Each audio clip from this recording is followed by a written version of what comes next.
খালিদ যথেষ্ট হয়েছে। আপনি কি তামাশা শুরু করছেন এগুলি? আমি কি কয়েদি? আমার ঘর, আমার মা ভাই, অথচ কথা বলতে হবে আমার সামনে কেন? ম্যাম, ইমোশন যখন চোখের পর্দা হয়ে যায় তখন শত্রু চেনা কঠিন হয়। আমি শুধু আপনার চোখের সেই পর্দাটা সরিয়ে দিচ্ছি না। তোমার এসব যুক্তি তোমার কাছে রাখ, আমি একটু বাইরে যাব।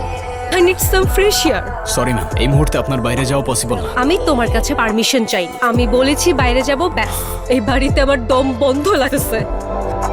ম্যাম, আপনার হার্ট রেট আর ব্রিথিং প্যাটার্ন আমার কাছে নর্মাল মনে হচ্ছে না। আপনার কি কোনো ফিজিক্যাল পেইন অনুভব হচ্ছে? কি বলছেন আপনি এসব? আপনি কি মানুষের ইমোশন বোঝেন না? সরি ম্যাম, ইমোশন নিয়ে ডিল করা আমার কাজ। সিকিউরিটি প্রোটোকল অনুযায়ী আমাকে রুট কজ জানতে হবে। আপনি যদি এভাবে রিয়াক্ট করেন তাহলে আমি ঠিকভাবে বুঝতে পারবো না। থামান গাড়ি, আমি বলছি থামান গাড়ি। আপনার এসব যান্ত্রিক কথা শোনার চাইতে রাস্তায় মরে যাওয়া ভালো।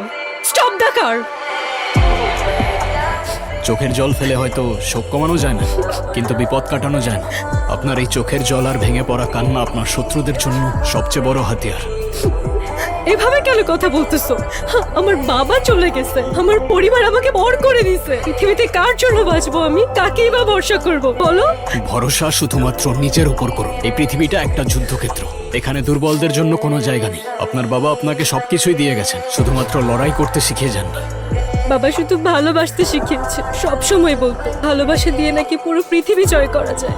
ভালোবাসা খুব দামি জিনিস ম্যাম, তবে সেটা যত্রতত্র বিলিয়ে দিলে লোকে সস্তা পাবে। আপনি এভাবে ভেঙে পড়লে আপনার শত্রুরা উৎসব করবে। আপনি কি চান আপনার বাবার সারা জীবনের কষ্ট সেই হায়নাদের হাতে চলে যাক?